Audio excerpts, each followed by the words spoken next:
Good morning. My name is Leah Bivens, and I'll be narrating pages 4 through 11 from the novel Orbiting Jupiter by Gary D. Schmidt. And my name is Kristen Smith, and I will be voicing the characters. We hope that you enjoy this immersive audiobook experience that we worked on together. Orbiting Jupiter by Gary D. Schmidt. Chapter 1, pages 4 through 11.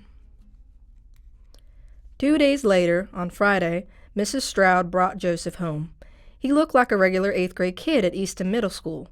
Black eyes, black hair almost over his eyes, a little less middle for height, a little less middle for weight, sort of middle for everything else.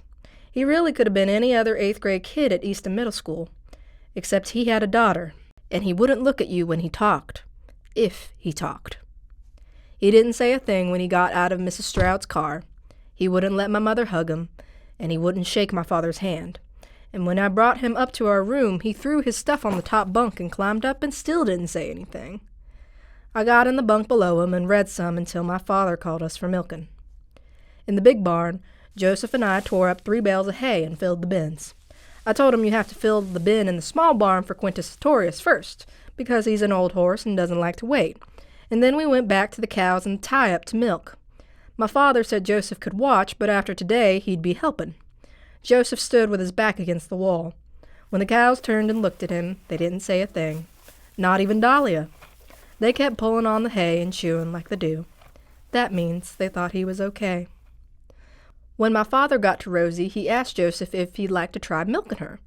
Joseph shook his head. She's gentle. She'd let anyone milk her, my father said. Joseph didn't say anything. Still, after my father was done and he'd taken a couple of full buckets out to the cooler, Joseph went up behind Rosie and reached up and rubbed the end of her back, right above her tail.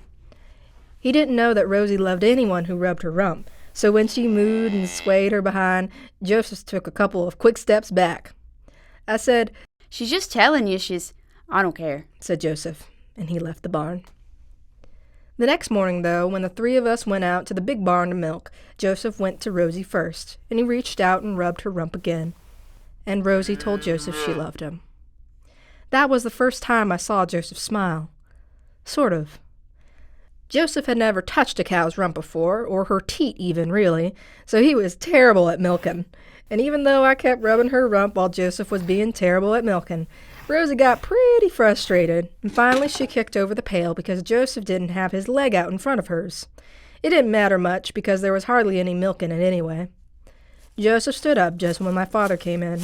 My father looked at the pail and the spilled milk, then at Joseph. "I think there's something you need to finish there, Joseph. You need the milk this bad. There's probably a store where you can get some like normal people," he said.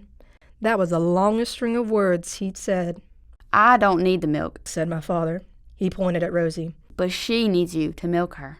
She doesn't need me to, she needs you." My father stacked his 2 pails to the side, then righted Joseph's pail underneath Rosie. "Sit down on the stool," he said. It took a few seconds, but Joseph came and sat down, and my father knelt beside him and reached beneath Rosie. "I'll show you again. With your thumb and forefinger, you pinch off the top, like this, and then you let your finger strip down the milk, like this."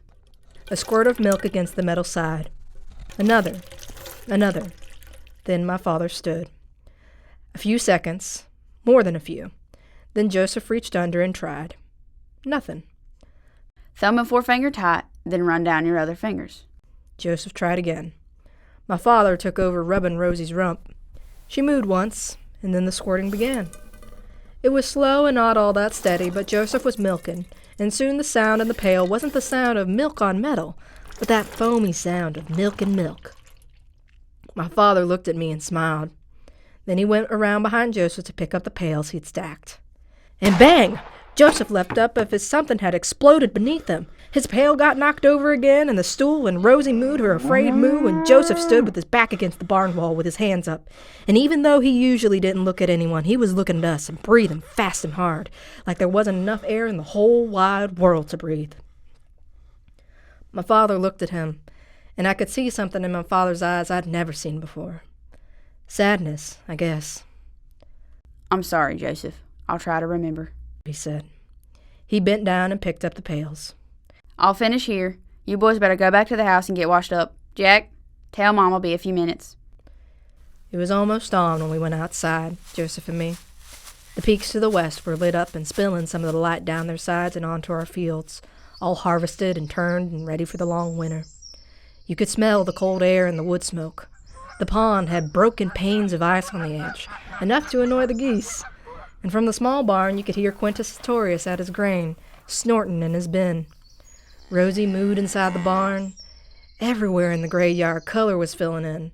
The red barns, the green shutters, the green trim on the house and the yellow trim on the chicken shed, and the orange tabby clawing into the fence rail. Joseph didn't stop to see anything.